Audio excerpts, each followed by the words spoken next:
the time, 'cause I wanna freeze this moment, make it mine, hold you close, now my heart's wide open. When I'm with you suddenly I feel no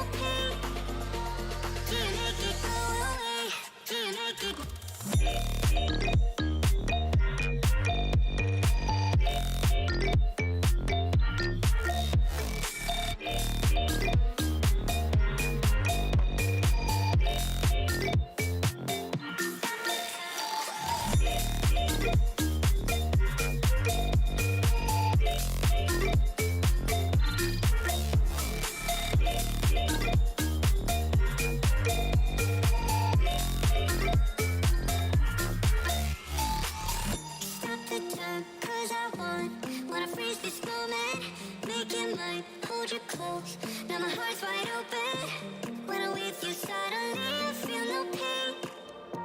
Do you make it go away? Do you make it?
Opportunistic, still rubbing panels as they go together. It's folded the wing mirror in on Gerardo's car. Misano is such a difficult circuit for these guys to get right. There's a lot of start-stop sections around the back. It's a very, very quick section as well. It's a fantastic start from the 23. They're 4 wide there by the look of it.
Good evening, everybody. Good evening and welcome to Chaz Draycott Media, and welcome to the second race meeting in the wonderful NEVO TCR Series. My name is Chaz Draycott, and I'm delighted to be joined once again by Matthew Crisp for the second race meeting of the season at a legendary, very bumpy circuit. Sebring International Raceway poses a very big challenge and a very different one to what we had last time out at the Hungaroring. But Matt, it's great to be back with you, mate, in the box. A good debut from you last time out, and we saw some fantastic racing from these guys, didn't we? It should be a great night. It certainly did, and yeah, as you said, you could be far different racetrack that we've got tonight. They got used to the smooth tarmac of the Hungaroring. They got the bumpy surface here at Sebring to contend with. This track, of course, one that's known for the 12 hours of Sebring, most famously. But they do race touring cars here in the support race, don't they? The Michelin Pilot Challenge, along with GT4 cars. They do indeed, yeah, and that's of course the sort of the base of where the TCR cars for iRacing have come from as well. As iRacing has made more of an effort to get involved with European racing, we're actually quite lucky that there are TCR cars over there in the Michelin Pilot Challenge, because that's what's basically given us the platform to have the TCR cars in the sim. We'll have a quick look at the championship standings after the first week of the season, and as you see, and as expected, Terje Flatten is currently top of the pile, 40 points, with his teammate Preben Valler in second position, and Ignium Motorsport 1-2, with Nick Clibbins tied with Hakon Ask from Simtech Racing and Ignium Motorsport Blaze respectively, Sam Smith in 5th place, and then quite a step back to Stephen Norman, Ben Hicks, Anton Dupin, Tim Perry and Ben Thayens. But to be honest with you, Matt, we did see that there was 5 or 6 drivers at the front of the field at the Hungaroring that really set the tone, didn't they? Certainly did, and there's some drivers there that are missing from that top 10, like Morgan Butler, who you expect to be right up there as well, so watch out for them this round. Trying to get some points on the board, because it's not a particularly long season, is it, Chaz? 8 rounds. No, indeed, it's got certainly a lot of pressure about it and how quickly they're going to have to be coming forward in the standings. We'll move on to the AM Championship standings, and as you see here, Martin Shirley is leading the way in that one. He took a race victory in the class in the second race of the day. And Mark Redford in second place. He may be 8 points back on the championship leader, but bearing in mind he started really far down in the order on both occasions and made his way through. He had an incident in the second race, then recovered from that to take, I think, second in the class as well, ahead of Maxime Janssens, who is third in the class on 24 points. Then it's very close, because Jason Morris, Niles Mansanden, Ian Manners, Tom Van Put and Martin Kenyon, and even Rob Jackson as well, actually only separated by 3 points from 4th down to 9th. Luke Jones rounds out the top 10 in that category. And again, that's something that we've got to keep our eye on, isn't it, Matt? Because these guys, while they sometimes have to deal with some of the faster pro drivers coming through, they have their own fantastic battles in the middle of the field as well. Yeah, this is where the action is going to be. If any particular drivers run away with the pro championship, yeah, they're standing incredibly tight at the moment. These guys, yes, they might not be the fastest guys out there, but they know how to race well, they know how to race hard, and we still see some fantastic action from them. We do indeed. And one thing that's worth noting as well when we bring up this final graphic now for the Teams Championships is that it doesn't matter whether you're a pro team or an AM team in this. And I love that, because it really throws the cat amongst the pigeons. So what we get in this scenario is an AM team potentially doing well in their own class could actually throw themselves right into the mix, and you see that here. Simtech Racing Black are a team made up of just AM drivers, and they've got 67 points to the 70 of Ignium Motorsport, and those guys are first and second in the championship outright, so it shows just how close that can be. There's then quite a gap back to Simtech Racing, the other one, without the H, and then 2 of the Ignium Motorsport teams, Blaze and then Spark. It's tied between Flemish Simsports by Veraco and then Simtech Racing Blue at the moment. Boosted Simsport, JW Motorsport and Boosted Motorsport make up the final slots. But again, in the mid-pack there, because there's going to be certain teams that only get maybe 1 or 2 points from a race, that is going to be a really close challenge, isn't it, between all these guys? I don't know about you, but I like that challenge of some drivers to just scratching to get 1 point on the board. You see it in the championships in the real world, only to score top 10 or whatever. It's actually a real achievement for some of those guys to actually just get a point on the board.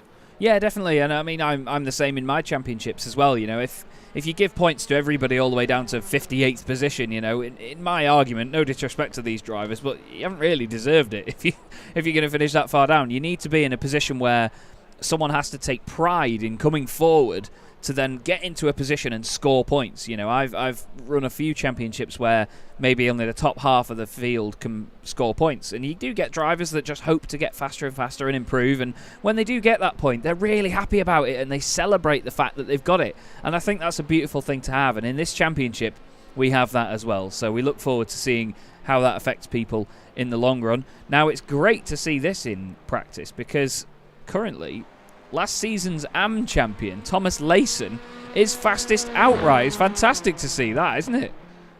It is. He said it didn't deserve to be in this pro category. At the moment, he's 3 tenths up on the rest of the field here. But interestingly, Flatten is not posted a valid lap time yet at the moment. He's right at the bottom of the table. He's been out there. He's completed 12 laps. So is he hiding something, or is he genuinely having issues? I'm not sure, you know. I think he might just be winding people up a little bit with this. Interestingly, Morgan Butler and Preben Vala have actually got identical lap times to the nearest thousandth of a second as well. So those two are very, very close. The first non-Hyundai is Tim Perry in the boosted SimSport Honda Civic. We then have Maxime Janssen's fastest AM driver at the moment. And that is a wonderful time, to be fair, by Maxime, a 2:15.999, so it is faster than a 2:16 technically. So you can tell Maxime that as well. Tim Perry goes very wide out the final corner there. We also have Anton Dupin in one of the other Audis in the field. I think the only other Audi once again in the field, but Anton making this thing look good. I mean, the Flemish livery, we all know it looks very good, don't we? It does. It stands out, doesn't it? And it's, even though you think it's quite dull colours, it stands out in its own way. Now, since the last race, there was a patch to iRacing which, as some were hoping, would change the balance of performance on some of these cars, perhaps make the Veloster not quite so powerful. Now, they've made changes to the engine torque on some of these cars, so some of the powers have dulled the power slightly on some of them, but it hasn't seemed to quite have the effect that some were hoping.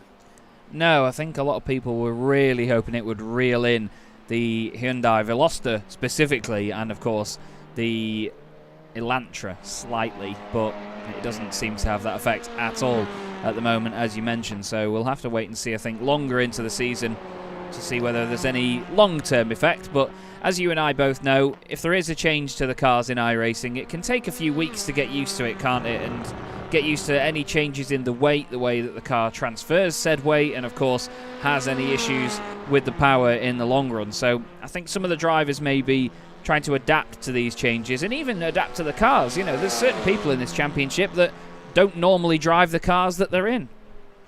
Yeah, I mean, I always drive the Audi just because of how used I am driving it. That was the first TCR that came out in iRacing. It's been out for a couple of years now. Yeah. Whereas these other cars are only been out a couple of seasons, really. So I always go for the Audi, but you see the Honda here, we know that car's good on the brakes. It struggles for power slightly, but doesn't stop some of these drivers giving it a go. Certainly doesn't. It's good to have Reese Watt with us in this championship as well. He's making his debut this evening for JW Motorsport. For some reason, doesn't seem to have a decal layer on the car, which frustrates me because I thought I'd got that. Does it now? Yeah, it does. What have I done? And I probably know what I've done, because to be honest, for anyone that knows the paints, I'll try and explain this quickly if you understand them. I build the paint packs within the folder for the cars very quickly, and then I don't actually end up copying and pasting it into my own folder, if that makes sense. So I probably need to sort that out. We'll get there in the end. You know what it's like. So qualifying gets underway then, and there's a bit of silence over the circuit while everybody makes their way out onto the track, and you will see a big old I don't even know the what's it called, the plural for TCR cars. We'll just call it a pack of cars making their way out. Lovely shot here from up in the air as you see them all make their way into turn one and onto hopefully some fast laps. These guys to get it done 10 minutes. They had a vote in the Discord earlier in the week because, as we know, it takes a little while for the tyres to get up to temperature, so the drivers had a vote. Do they want to extend the qualifying session to 15 minutes? And they all voted, well, the majority voted against that, keep it in this 10-minute session. And of course, it is a heat racing format session, so as soon as we hit 10 minutes, that's it. And with a long lap, you're only really going to get 2 or 3 flying laps in. You are indeed. They have to be very, very careful. So I'm sure the drivers will have that in the back of their minds, and they'll know exactly when to push and when to hold back and not risk getting themselves involved in incidents or getting incident points. Now, just to give you all a quick reminder as well, we have the 2 classes in this championship, which you will see denoted by the 2 different colours. The windscreen banners are what will tell you which class a car is in. And then on the left-hand side and at the top of the screen there, you'll see Pro and Am. So cars like this one here, Ben Thanes, with the white windscreen banner with the NEVO TCR Series logo on it, are the Pro drivers. And then cars like this one here, Luke Jones, the almost black, dark blue windscreen banner, are the Am drivers. They're a little bit difficult to see from some of these camera angles because the sun is very bright and quite low here at Sebring. And for some reason, for me, once again, I don't have a decal layer on Luke Jones's car. Why is that? Have these guys swapped? No, I've got it. I've got it on mine. I've got a windscreen banner yes. on, but not the number boards. Oh yeah. That's really yeah, weird. Same for me. I think maybe those guys have put the banner on, and I've not done. I don't know. Where's another Elantra? We'll have another look at an Elantra. Where's Morgan? I know Morgan's in an Elantra. See, he's got them on, but that's the Pro decal layer. Oh, I don't know. We've seen them all pulling over to the right-hand side there. Don't want to be the first one across the line. They all want to. They all want to lead. They want to be in a line, towing off each other. Yeah, there's a big slipstream opportunity around this circuit, isn't there? So drivers need to make sure they're in the right part of the queue for a qualifying session here. We look at Nick Klibbins in the Simtech Racing machine. Nick's been doing pretty well so far in this season. He was very, very potent in the opening round. Him and his teammate Sam Smith, very exciting in the opening couple of encounters. And it's great that, and this is in no way disrespectful, or not meant in any disrespectful way, as 2 of the Civics go absolutely flying off the circuit. This is not meant as a dig to other championships, but it's nice to only have 2 races in a night in touring car racing, because there are a lot of touring car leagues that have maybe 3 or 4, and sometimes it's a little bit too busy, isn't it? Yeah, let's be honest, those races, they tend to turn into a bit of a crash fest, whereas these races are a bit longer. You just need to let things settle down a bit. See, the things have to take a bit longer to happen. You know, you can stay in the line for a bit, plan your move a bit more. Whereas in the 15-minute race, things seem a bit more. Everyone seems to drive a bit more desperate, don't they? Yeah, for sure. And you know, it brings out the patience in some drivers, I have to say, and other drivers it brings out the urgency in their driving. And you do see a bit of a difference in how certain people manage different situations, but that's what's exciting about touring car racing, because as you mentioned before, you do see them in the Michelin Pilot Challenge, and you do actually see them in endurance racing quite a lot as well. And to manage these cars in a sprint race is good old-fashioned touring car racing, but to see them do it in a endurance race format where they're obviously all front-wheel drive and absolutely destroying tyres on the front of the car 24/7, you've got to think that is a massive challenge of endurance performance, isn't it? That's why these cars are so appealing, because you can take them anywhere, put them on any track, and they'll perform, and they'll deliver. They'll deliver brilliant racing. You can run them for 24 hours, and they'll be relatively without issues. So incredibly versatile machines. They really are, and I've found out my issue with the JW Motorsport guys. I still have been looking at, and I apologise to Jakob for this. I've still been looking at the original entry list which I got sent, which was basically the responses spreadsheet to the entry form, as Preben Valle goes across the line and goes provisionally onto pole. And the 2 JW Motorsport guys were originally going to be in the Audi RS3 LMS, and of course are no longer.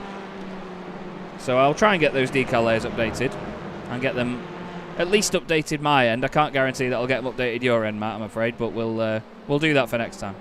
It's getting very messy out on the circuit at the moment. But 2:15.8 from, well, I was saying it was a very quick lap time. It's Flatter's just a 2:15.5 dead. So yeah, these drivers are getting on with it straight away. We didn't quite see in practice what Flatten was able to do, but now he's showing it. He is indeed. Fantastic stuff. That is 0.3 of a second clear at the moment.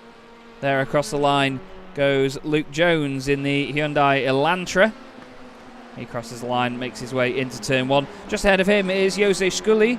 And Jose had a bit of a tough first round in the championship, didn't he? He received tiny little bits of damage here and there that affected the car in the long run, and he wasn't able to finish the first race, or the second one actually, I don't think. He had a very difficult time. Certainly did. We saw these cars were incredibly susceptible to damage, even with the smallest of contacts, and in fact some of the drivers have been reporting during the week that in practice they were breaking their suspension over the curbs. I haven't seen any of that in the hour practice session that we had prior to this, so I think they've learned where those areas are and are taking extra caution through those. Yeah, it's certainly advised, because these cars can behave like they're made of cracker bread sometimes, I tell you that for free. They really do like to fall apart. But that's part of the sort of paradox of TCR racing. You know, they can be so tough and so solid, but then other times, you know, you go in a strong breeze and the bumper falls off. Yeah. Look at the timing screen. There's purple sectors all over the place. Different drivers setting purples in all kinds of sectors. So I wonder who's going to come out on top here, because it clearly doesn't look like Flatten's got it all his own way at the front. At least in Hungaroring, he was consistently half a second quicker than anyone else. Yeah, he actually does. I mean, the thing is with Flatten is that he just manages to bang these lap times out of nowhere, considering that he didn't even put in a fast one in practice. As there you go, Layson to the top, a 2:15.453. Really impressive lap time that by Thomas Layson. That's the reigning AM champion, and he's now moved right up to the top in the pro class overall as well. That's very impressive. Yeah, it certainly is. I hope for his sake he can keep that. Of course, we're completely neutral here, Chaz, but I would like to see him get a decent result here in the pro class, because last season we saw he was running near the front. It was in contention for overall podiums, so he's got the pace. He does indeed. He's certainly showing that now. Now, I am going to try and sort these decals out 1 second, so if you just bear with me, I'm going to reload them. So all the cars will go white for a few minutes, everybody. I apologise for that, but in the long run, it will be better. I'd rather do it now than during the race, but we currently look at the provisional pole sitter, Thomas Layson. Fastest in the AM class at the moment is this man, Jason Morris, for Simtech Racing. We didn't actually have him out on track for the first race meeting of the season, unfortunately, but he's back with us. Oh no, we did have him out there. Sorry, Jason. We did. I thought for some reason he told me that he was going to miss it, but clearly I'm wrong. Hello in the YouTube chat, by the way, if you are watching. Good to see you all with us. Hope you're doing well. We've got Victor Oliveira saying I'm here cheering for Ben Hicks, Martin Kenyon, Jakub Szymanski in the chat as well. Sergeant Psychotic saying, hey Ryan. I don't know who Ryan is, but still. And we've got Varley's on a, sorry, go on. Sorry, Varley's on a really good lap here. Chaz, purple in 6-1. A couple of personal best sectors in there as well, and he's only got Sunset Bend to go. 2 attempts to find overall to get ahead of Layson.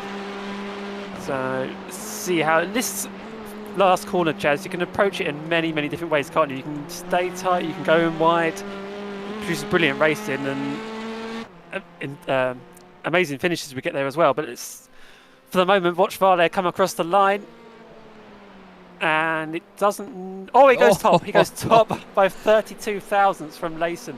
Amazing, absolutely amazing. Very close indeed at the top. Layson's about to cross the line now. I don't think it's going to be much of an improvement, though. We've got a lot of other improvements behind, but it seems like we've got a 3-horse race for pole. Layson doesn't improve. What about Teja Flatten? He's about to go across the line, the championship leader. He's been on pole position already. He's won both races already at the Hungaroring, and he does it by 58 thousandths of a second. Joins his teammate on the front row, puts it on provisional pole position, and that is an awesome lap time. Awesome indeed. We've got more cars about to complete their laps. Jason Guerrara coming around the final corner in the Honda Civic. It's so close up and down the field.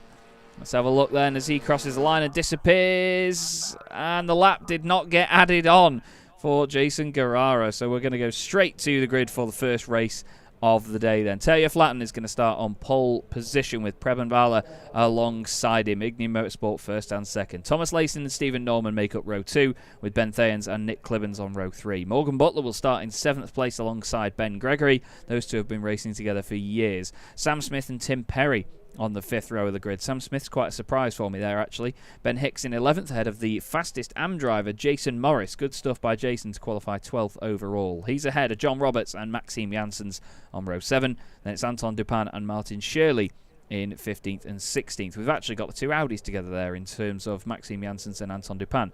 Ian Manners and Hakon Ask all the way down there in 18th place. Watch out for him coming through the order. Mark Redford is alongside Jose Scully in 20th. Then it's Niles Mansandon and Luke Jones on row 11. Tom Van Putt and Reese Watt on row 12. That's not the back of the grid yet. Rob Jackson and Martin Kenyon on row 13. Jason Guerrara at the back of the grid on the 27th spot, as we almost get ready to go here then. What do you reckon, Matt? Have you got anybody that could potentially beat Taya Flatten in this one? Because he's been dominant so far. I want to say yes, but let's see what Thomas Layson does. If he gets a good start, I imagine this race, they're all going to be in a pack, aren't they? All in a line together. So if you can just stay with the pack, and then you can work out where people are stronger, where you're weaker, and then where to make the move. So it's going to be interesting to see how this one plays out. It really is. We're just waiting for the final few cars now to make their way onto the grid. We've got Ignium Motorsport first and second once again. And, well, we've got 3 Ignium cars inside the top 4 with Stephen Norman starting on the second row of the grid. This is his view forwards with his 2 teammates ahead of him as we now get ready to go. He's actually blinking in and out a little bit. The lights are about to go out, though, and the third race of the season in the NEVO TCR Series from Sebring is underway, and Layson gets a nightmare of a start. He's gone backwards, and his teammate Ben Thanes is going to try and go past him on the left-hand side, replaces one Flemish Elantra with another, but Taya Flatten gets in front. Oh, there's a massive accident in the background. One of the JW cars is around, but everybody makes their way into Turn 1. Thomas Layson has lost 5 places by the time he's gone into Turn 1. Is everyone going to make it through cleanly? Watch out for people dipping a wheel onto the grass on the outside and sweeping across. Looks tidy so far, but there was a big shunt at the back there, Matt. And we're going to have to come back to that in a little bit, I think, because we need to keep our eye now on the lead battles. Ben Thanes is off. Ben Thanes is off the road and in the barriers. The whole field streaks past him. Oh, it's a nightmare for Flemish at the start of this one, buddy. Certainly isn't a dream start for Ignium Motorsport. Flatten leads, and he's got a gap over his teammate Varley. And Nick Libbons, like he was in Hungaroring, right up there at the front of the field in third at the moment. But yeah, another pinch point here into the hairpin at turn number 7, but it looks like they've all made it through here cleanly. We've got to wait until the exit as well to see if there's any further contact going on. Anton Dupin way out wide in the Audi. Looked like maybe contact with Maxime Janssens or just some evasive action. Nick Libbons has actually gained 3 places from where he started in this race. Really good start for him in the opening stages. This is what it looks like from on board the Audi of Anton Dupin. There's cars absolutely everywhere, but this is what you want in TCR racing. It's very lively and it is very, very full on. Now, there was a huge accident at the back of the field as Anton gets very close to Maxime Janssens. Let's have a look at what happened, because Rob Jackson, I think, was one of the drivers involved in this one. Let's see what we can pick apart. Poor start in front there from one of the that must have been Hakon Ask. He was starting quite far back. Oh, and then Rob. Yeah, he didn't know where to go, did he? He saw he saw we had a better run than the cars ahead, and then Yeah, just a little bit too aggressive over to the right, wasn't it? I mean, there was a car on his right-hand side. I don't think he knew that the overlap was that great, but he flung it to the right-hand side. Apologies for the frame rate, but look, he just throws it to the right, and yeah, unfortunately, there's not room for a move like that, is there? Yeah, he saw a gap on the left and then realised almost too late that it was closing. Yeah, and moved over to the right, perhaps not thinking too much about how much room there was. Yeah, exactly. Yeah, it really is a big funnel down there on the start-finish straight with the 2 concrete walls either side. That's the battle for second place, and this is the battle for 4th place. Morgan Butler and Stephen Norman right together as they go round turn 1. And it's Stephen Norman, Ben Gregory. There's a big off in the background. That is Thomas Layson way and he's wide. Done. No, he's done. He's got front right damage. Oh, man. There's a lot of cars actually out of this. There's a lot of cars into the pits as well. Jason Morris has had an issue. God, the 2 Flemish SimSports cars that started right up near the front of the field all having problems. Let's have a look at what happened to John Roberts here. John Roberts has got huge damage as well. Was there a pile-up out the final corner or something? Because I don't know where John's got that damage from, but there was a lot of cars, yeah. Let's have a look. Oh, wow. Oh. Right. Okay, then. So now we need to try and pick that apart. That was the number 35 machine of Ben Hicks involved in that one. So there's been multiple offs, actually. There was another crash there. There was another crash there between turns 1 and 2 as well. This is Ian Manners in 52 Racing. Oh My goodness me, a massive hit for him there, and he's had a humongous crash. Now let's see what's happened to Ben Hicks. So he's got a car on his right, let me guess.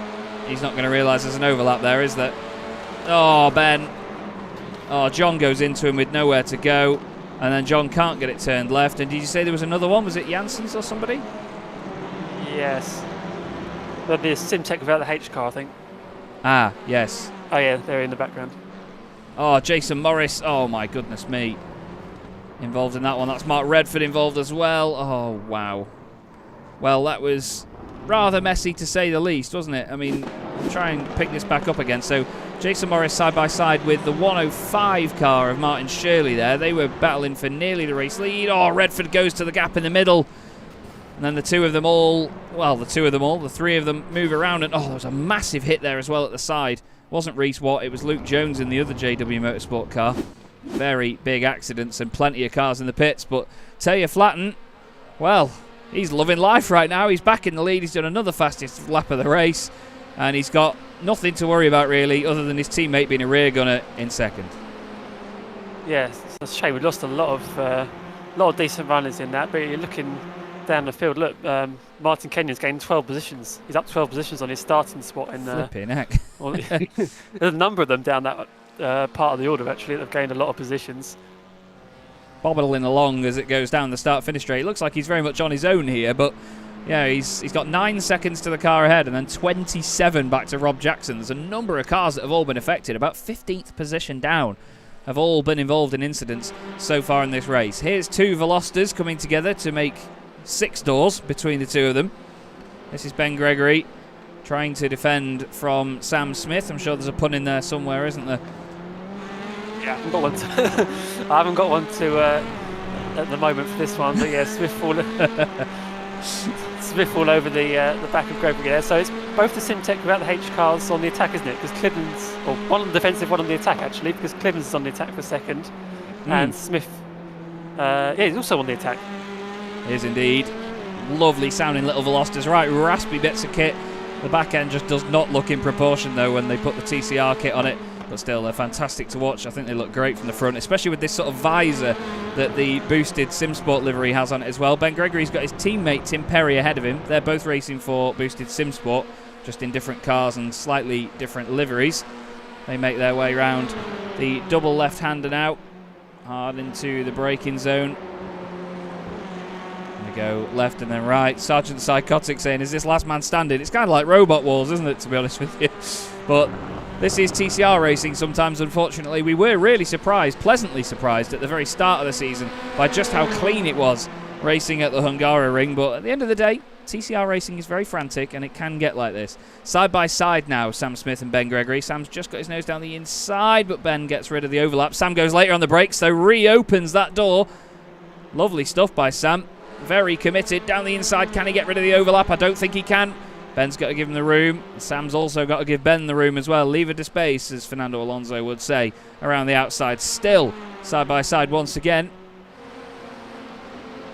Yeah, here they come up towards the first. Got an incredibly wide entry into this corner. Then it tightens up, doesn't it? But yeah, they're still side by side after, which is unbelievable. Really, it really tightens up now into this section. Yeah, and just on the inside, Ben Gregory hangs on. Yeah, very close stuff, but great racing all the same from these guys. We love to see it. Tangos Malinois in the chat. I'm really sorry about your loss, buddy. But thank you very much for returning to the channel again.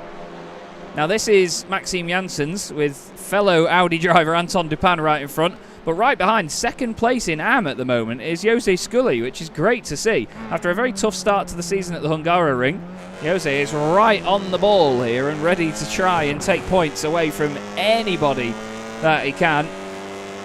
The driver from Slovenia pushing hard indeed. This is a bit of a horrible situation for Janssens because he's got a car ahead of him that's, okay, he's racing in for position, but he's not in the same class. And he's got his main rival in his class right behind him. So do you tap the car ahead or do you just focus on defending from the car behind? It's a very difficult situation. Yeah, I think the one thing that he needs to focus on now is not showing at all in any way the car is working that he is thinking about defending from the cars behind. We've got Thomas Layson trying to get past Ian Manners here in the 52 racing car. Thomas trying to move forward. It's a real shame for Thomas that he had that incident right near the start. Obviously being a few places down as well meant that he got right involved in it and as well. Otherwise, if he would have had a clean start and gone forward, he wouldn't have been anywhere near the danger zone. Let's have a look back near the front of the field though, because Morgan Butler's dropped away a little bit now from Nick Clibbens. He's actually got Mark Redford right in front of him, who's a lap down on him, or will be once he gets past into Sunset Bend. He's got to think about the fact that Stephen Norman is right with him as well, because he was quick in the first couple of rounds of the championship, wasn't he? He started quite far down the order at the Hungaroring, but then made his way through the field bit by bit. Snap Smith's coming to the pitch, Chaz, so Oh. a problem, problem there. Not sure. Lap 5 of the race, so if he had an issue at the start, he would have had to have served that penalty by now, so Yeah. slightly strange one. That is a very strange one for Sam Smith, and a real shame as well. We've got race leader Taylor Flatten still, well, he's tearing everyone else a new one, to be honest with you. He's absolutely flying. He's just done another purple lap on that previous lap, 2:15.42, and he is still doing purple sectors on this lap as well. So unstoppable it seems. Preben Vala's doing well as well. He's managed to get away from Nick Clibbens in third. Still the biggest mover in the field though is Martin Kenyon. He's gained 13 spots from where he started. He's got Sam Smith right behind him now, so maybe just a drive-through for Sam based on incident points, because he was involved in a lot, wasn't he, at the start of the race? I'm not sure what the limit is actually for this series. I need to check the rule book on that one. Actually, I can quickly check what he's on. Oh no, I can't. Yeah, he must. forgetting. I just love how blunt that was, wasn't it? Yeah, I can't. Forget I'm not an admin in this. In this league. I don't think I am. Otherwise, I'd make you one. Jakob. Jakob's not in it actually either. He's not there. Jakob isn't too well this evening, so we send our best wishes and our love to Jakob. He's a wonderful series organizer and a very patient guy, and he puts up with me in my very, very close moments where I almost swear on air and just come out with slang terms that are only a little bit better. But still, Anton Dupin's having to work quite hard here actually to keep Maxime Janssens at bay. You would think that Maxime would maybe back off a bit and think, you know what, I'm not going to have a go at him at this stage. I'm not going to bother trying to make the move. But really, Maxime cannot let off one little bit, because at the end of the day, Maxime's got Jose Scully from the same class right behind. Yeah, and he's putting the pressure on. So I said, what do you do? At the moment, he's holding station at the moment, but it could actually be benefiting him, because Anton could actually be punching and holding in the air, pulling him along. So it could actually be benefiting him. Yeah, that's very true, actually. He's going to stay... Whoa, maybe not if he does that. Flipping heck, sunshine. That was close to the wall on the outside. I don't know about you, Matt, but I've hit that wall many a times and it does not end well. Maxime Janssens actually now no option other than to go for the move on Anton Dupin. He's thinking, right, come on, sunshine, you're wasting my time here. Let's get on with this. Jose's watching, thinking, ooh, potential for a freebie here, boys. Let's see. Yeah, let's see as they head up to turn number 2. And Janssens on the inside. Oh, there was just bumper-to-bumper contact there, but they got away with it. I can't think Anton's going to be too pleased about the fact that Maxime would have defended that, but at the end of the day, he needs to see the bigger picture and the fact that Maxime needs to stay ahead of Jose Scully. Third place, we just caught him in the background there. The gorgeous snail speed Civic of Tom Van Putt. He's currently put it onto the podium in class. That's not going to stop this season. With John Decker in the chat saying, I've heard Chaz swear, it wasn't pretty. Admittedly, I've only ever sworn, from what I remember, I've only ever sworn live on air once, and it wasn't really a bad word either.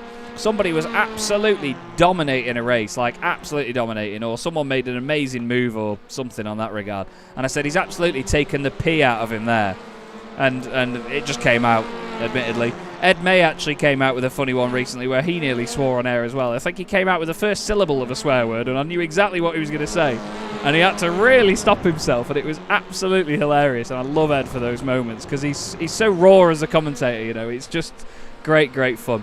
So, now this is an inter-team battle, believe it or not, here actually, Matt, because we've got Ben Gregory, Boosted SimSport, chasing down Tim Perry, Boosted SimSport. And it's a reverse grid pole as well. Yeah. So somebody's going to lose. Somebody's going to lose out here. It is. You're not wrong. Different cars, different looking liveries, but in terms of this championship, they are in the same team. Basically, there is a limit on how many cars you can have per team, so a lot of people tend to split them up So if you come to this like a lot of teams do, where you've got like 4 cars in a squad, they'll split it up and just have like an A and B team. I mean, look at Ignium. They've got, what, 6 or 7 cars in the championship. So we've got Ignium Motorsport, which is like their headline team. Then we've got Ignium Motorsport, Spark and Blaze. Spark is the purple team, Blaze is red. Now that's interesting. Preben Vala, fastest lap of the race. He has been closing in, hasn't he?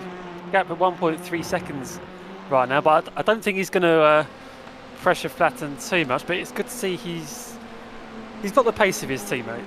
Yeah, he does indeed. It's good to see that he's managed to push like that and stay with him. There's more moves going on here actually, as Anton Dupin has now gone down the inside of Maxime Janssens. Maxime says, not on your life. I want that back, please. As maybe not. Now let's not forget that in terms of the AM drivers, their points are for position in their class. So Maxime being behind Anton does not lose him any points at all. So he doesn't need to worry about that. All he needs to worry about is that white and red Honda Civic just behind there, the ATRS esports machine. Very, very close. To be honest, I think that car would look good with a Spontex CDM esports livery on it, to be fair. However, if they've already got an esports name and team, that's fine. That's not my place to go and invade and put my own livery on a car. I quite like that livery as well, though. It reminds me of the old school Super Touring Hondas when they were literally just white and red.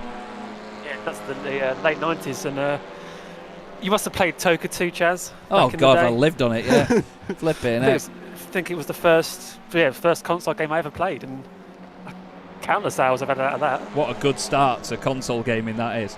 Yeah, I like that. Yeah, it's a belter of a game that is, and you are absolutely spot on. It does look like that sort of era, as Jason Guerrara has just managed to wrangle the car back onto the circuit. Went wide at turn 1, but to be honest, if we had a quid, Matt, for every time someone's gone off at turn 1 at Sebring, flipping it, we'd be millionaires. Do this. Yeah, Thomas Layson here moved his way back up the field. Of course, you're thinking, why would he be doing that? He had an incident earlier on. Okay, there was a faster pair in this series. He's taken that, but his finishing position in this race affects where he's going to start in the next one. So any position gains in this will help him recover his evening. Yeah, for sure. He just needs to be careful. That was very, very close to the side of Ian Manner's 52 racing machine. I'm sure he was trying to get past Ian about half an hour ago. So Ian must have been holding him off pretty well so far. Either that or he's had to go back in the pits or had another incident for whatever reason. Now he swings it round the left-hand side. He was pretty much one of the fastest guys on the circuit at the start of the evening. So it's a very upsetting turnaround for him to be this far down the order. I'm sure he's going to be enjoying the fight though, because these guys always love having good battles with one another. Round the outside into the chicane. Lovely stuff by Thomas Layson. Through the right, through the left. Gets back in front. We need to go back further to the front of the field though, because Hakon Ask is not involved in this battle. It's Anton Dupin, Maxime Janssens and Jose Scully. Now this is for the lead in the AM class, so this is very important here. Yeah, of course these guys are finished where they will start the next race where they finish this one, so there's no reversal, like no class reversal as it were. So, but yeah, they still want to win the class overall. This turn 7 again is going to be one of the main overtaking opportunities, but Jose here a little bit too far back on this occasion, and he'll just be looking, where is Maxime weaker, where can I pounce, where is my car stronger than his? Yeah, well, with it being the Audi, I think the answer's probably everywhere. But to be honest with you, Maxime does a great job in this Audi, and so too does Anton as well. Anton is the only driver in the class, in Pro, I should say, in the Audi, and Maxime, I think, still the only one that we've seen in the AM class in the Audi, but I think there is another driver that's still signed up in it. In theoretical format anyway, but we'll see. I was just actually looking at some of the corner names around here at Sebring, and it's quite interesting because a lot of racing circuits either have just turn 1, 2, 3, 4, 5, 6, or some of them have names for only certain corners, and some of them are really nice names. Some have got a lot of history behind them, like look at the Flying Fortress Straight here at Sebring. The B-17 Flying Fortress used to be an aircraft that was based here by the US Air Force during World War II, and I mean, it's obviously used to be an airfield, so they've named it after the aircraft that used to be based here, which is really cool. But then turns 1 and 2 are called Turn 1 and Turn 2, and the hairpin down at Turn 7 is called Hairpin. But then you've got things like the Fangio Chicane, Cunningham Corner, Collier Curve, the Ullman Straight, Sunset Bend. You know, it's such a mix of weird things, this circuit, because it's got great names in places and then absolutely terrible names in others, or very limited creativity in others. Like a mix of a European and say American track with Yeah, it is. because in the oval scene, of course, it is turn one. Well, they say an oval has 4 corners, which No, it doesn't. baffles me. Yeah, It just doesn't. I'm sorry, every American ever. It just doesn't.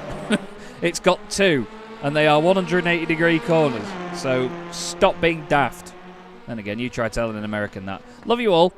Right, Nick Clibbens is actually getting closed in on here by Morgan Mutler behind him. I know Morgan's going to be relishing the chance to get a podium in this because so far this season Morgan has no points.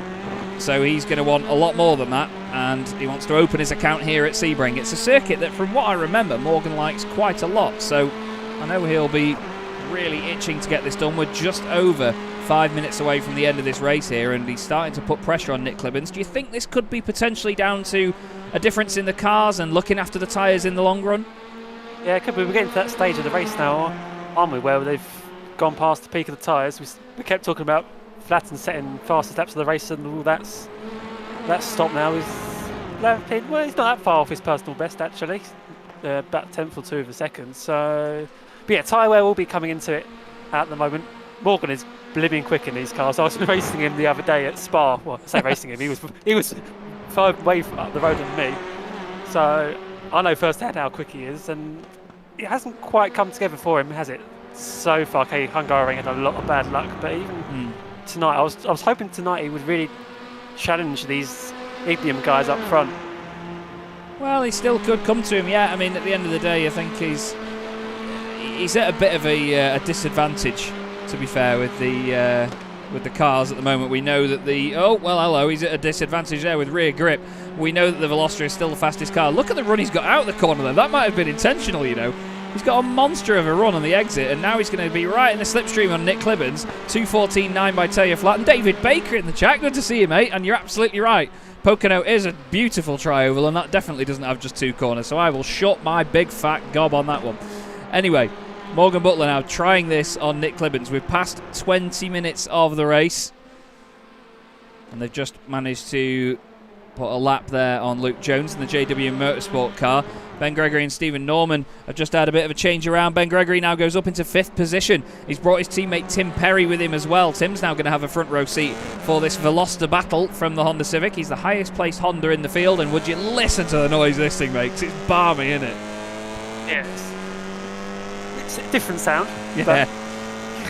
But, so we were talking about these two battling for reverse grid pole. Well, now actually they've caught up, haven't they, to who was ahead of him? Norman, yeah. So they worked together rather than decided to have it out with each other, and it's worked out for them.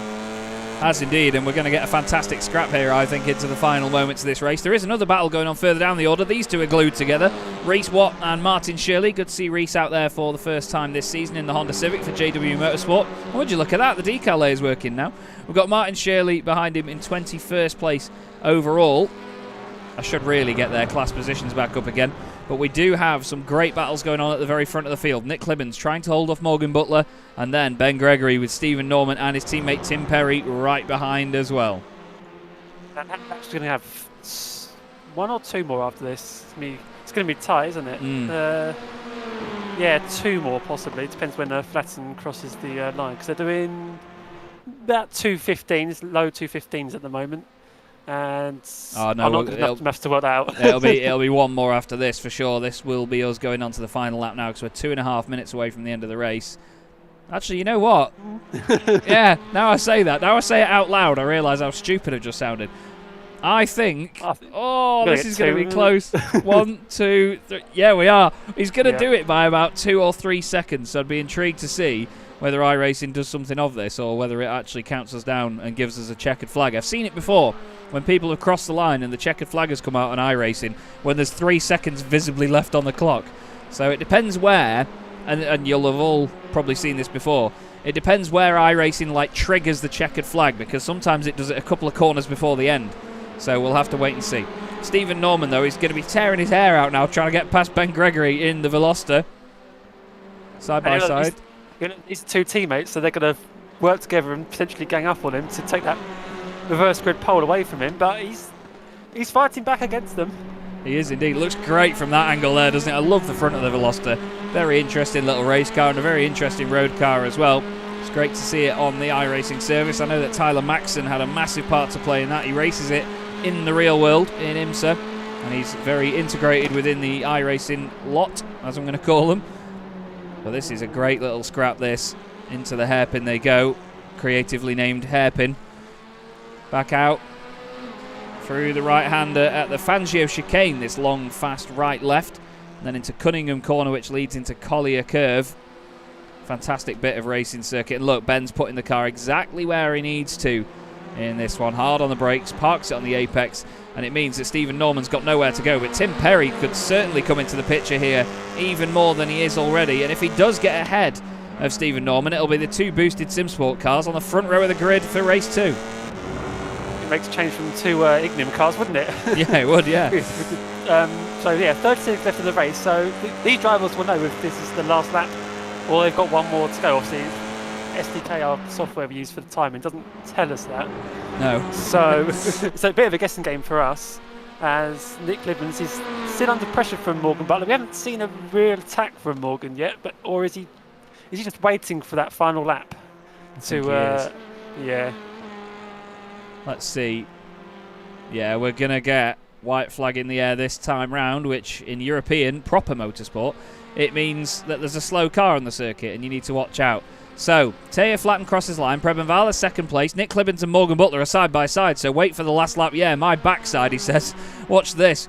Tries to go around the inside at Sunset Bend. That's put him now on the outside for the first corner. Carries the speed around the outside in the Elantra, the really lonk boy as we call it. Manages to get enough space from Nick. Great respectful racing. Oh, Morgan just slots back in behind him. He's going to put the pressure on. Tries to go later on the brakes into turn 2. Nick gives him room there even to just get it slightly wrong. And he still manages to stay in front. Great racing from the pair of them, though. More and more pressure being applied each corner by Morgan. He needs to regroup a little bit now, though, on the way down into the hairpin, doesn't he? Big opportunity here for Morgan Butler. Does he feel like a send, or is he going to wait till Sunset Bend? Clibbens putting the car in the middle of the road to try and block off both inside and outside. But Morgan gets a really, really nice exit there. Yeah, he does indeed. You can tell that Morgan's looked after the tyres a little bit more over the course of this race. It is something that he's always prided himself on, actually. And the Pure Sims eSports driver is already on the left-hand side of Nick Clibbens. Now, if he can be later on the brakes enough here to carry the speed around the outside, could be on the inside for the second part through Collier, but it's not going to work there through Cunningham. Flicks it one way, then the other. Is he going to get some sort of cutback here? That would put him on the outside for the next right-hander. He's all over the back of the Veloster right now. It's one big Hyundai sandwich. Well, no filling. Oh, he's right up close. He gets late on the brakes, manages to kick the back end out a little bit. Somehow doesn't hit Nick Clibbens. This is fantastic pressure by Morgan. An amazing, amazing absorption by Nick Clibbens for a podium spot. Fantastic to see the both of them going at it like this. Nearly a bit of an overlap. Is Morgan going to be late enough on the brakes down the inside? Yes, he is. Goes through the right-hander, mounts the curb a little bit. Car steps out slightly. Clibbens, oh, he's giving him a bit of a tap, but he had nowhere else to go. Into Le Mans, Morgan still down the inside. I don't think he's going to get enough of a run, though, but he's going to have the slipstream. Taya Flatten his way up the road, and I really want to watch him cross the line and win the race, but I don't know if I can look away from this long enough. He is coming through the final corner right now. Fantastic stuff by Taya Flatten. He's going to take 3 wins out of 3 in this championship. Very well done indeed. 60 points out of 60 available. That is amazing stuff. And another 1-2 for Ignium Motorsport. Preben Vala second place. But here is Nick Clibbens and Morgan Butler. Morgan's managed to get the door open down the inside, and it looks like he's going to have the run. And oh no, Nick's gone in the wall. What's gone on there, son? Oh, what on earth? He's still got 4th place, though. He's still got 4th place, so oh, that's something. Look at this battle. Tim's going to take reverse grid pole off Stephen Norman at the end. Oh, fantastic for Tim Perry. What a brilliant battle those three had. Flashing the lights all the way. Hakon Ask and Anton Dupin next. Jose Scully takes the win in the AM class. Maxime Janssens lost the places in the end. He came in the pitch, Chaz, with a lap or 2 to go, so I noticed it, but didn't. There was too much going on to bring it up. But yeah, I'm not sure. It must have been incident points because to have to come in that close to the end of the race. That's a real shame because he was doing well to hold off the pressure. He was indeed. What a fantastic drive by all of our AM class podium finishers, by the way. Jose Scully finishes 10 places up from where he started. Tom Van Putt gained 12 places, and this man, sorry, we'll look at him again, Martin Kenyon gained 14 places from where he started to get onto a podium spot as well. But Taya Flatten, no matter what else went on, still wins the race and makes it 3 out of 3. My, oh my, can anybody stop these Ignium Motorsport boys? Find out. We've got second race coming. Top 6 reversed. So all to play for. You know, all it takes is a first lap incident like we saw in that first race for some drivers at the beginning. Get a poor start, you're right in the pack, and it can all unravel very quickly. But yeah, let's take a look at what happened at that final corner. Morgan got up the inside, and I think Nick just kept his foot in. No, something else happened there. There's something weird about it. Yeah. Isn't there? It's almost like the grass pulled him over to the left hard enough that he just he didn't overcorrect it enough. Maybe because he didn't want to hit Morgan, but look, the grass has got him. The grass has got him, and I'm thinking maybe he doesn't put enough right lock in because he doesn't want to suddenly swing out and hit Morgan. You know what I mean? Yeah, it was almost just like he just kept his foot in, knowing that, you know, it's the last lap. If I put it in the wall, so what? You know, I'm still going to have to. If I damage the car, so what? I'm still going to be able to cross the line in 4th place. But yeah, this how also happened to what? Yeah, there we go. So this is how Tim Perry got that 6th position. So outside of turn 1 was that? And then it's turn 2. And that was it. It stayed that way to the end. So Tim didn't really snatch it right at the last moment there, actually, but still, it was a great race by each of them. We are going to quickly have a quick look at the race results then. I'll show you exactly how that all finished up. So it's another race win for Taya Flatten. 1.8 seconds to the good over Preben Vala. Morgan Butler grabs the podium. He deserves that one after the hard work he's put in. Nick Clibben's in 4th, though. That's still great championship points for him. And we hope that he'll be very, very feisty in this next race. He'll be fired up by that one. Ben Gregory and Tim Perry, fantastic race from the pair of them to actually catch up with Stephen Norman in the long run, then overtake him before the end. They'll be on the front row for the second race. Then it's Hakon Ask behind Stephen Norman, Anton Dupan in 9th place, and Jose Scully takes the win. The Slovenian driver doing an amazing job there to come back after a horrifying race meeting at the Hungaroring. He's ahead of Tom Van Putt and Martin Kenyon, who gets another podium in the AM class. Maxime Jansen's 4th in class. Sam Smith finishes the Pro class in 10th, so he gets a championship point for that one. Rob Jackson 5th in class ahead of Thomas Layson, Ian Manners, and then John Roberts all the way down there in 18th after his incident early on. Martin Shirley, Reese Watt and Jason Guerrara, the last drivers on the lead lap. Luke Jones and Mark Redford finished the race but 1 lap down, and then the non-finishers were Ben Hicks, Jason Morris, Ben Thanes and Niles Mansanden. So, after a very, very lively race, Matt and I are just going to take a very quick break with everybody. So if you bear with us, we'll be with you very, very soon, and we'll bring you the second and final race of the night. See you in a few.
Hello again, everybody. Chaz Draycott and Matthew Crisp here for the second race meeting of the NEVO TCR Series. Hope you're enjoying the action so far. It's certainly been a lively evening of action. We had quite the big accident at the start of that race and then another one very early on in that, Matt. And, of course, we've got a number of drivers now that are going to try and prove the point and get through the field here, aren't they? So we've got a lot on our plate to keep our eye on in race 2.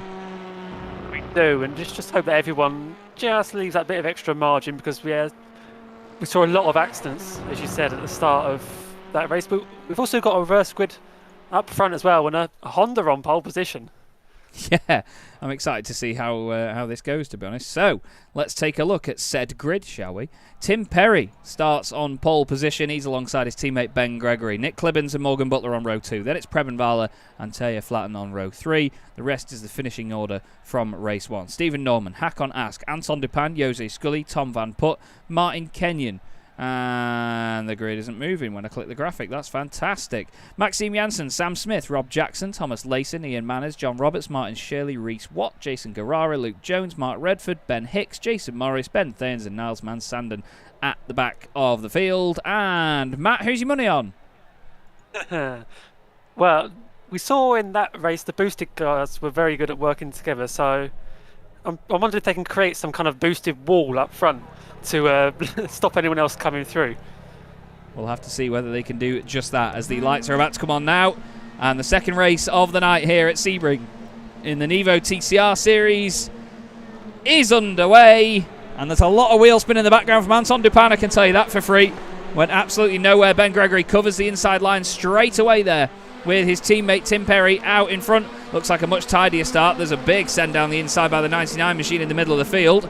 Everybody else trying to make their way through will go on board here with Sam Smith. He's got a bird's eye view of pretty much everybody in front of him. Whoa, there's Jose Scully going off the circuit and losing his AM-class lead for sure. Right up at the front, Preben Vala is trying to gain places. He's side by side with Morgan Butler. These two right in the thick of it as well. We dare go to the chopper cam. We'll see just how this all goes as Preben bounces off the side of the Elantra. Morgan's not going to take that line down. Preben moves to the right. Morgan moves to the left. Now Morgan goes all over the grass. And what on earth behind him is Taya Flatten doing? He's surely thinking, right, I need to get down the inside here. Ben Gregory's going to try and brake as late as he dares. Morgan nearly piles into the back of him. There's a bit of a kiss behind that as well. Let's keep looking down the order as they make their way through the hairpin.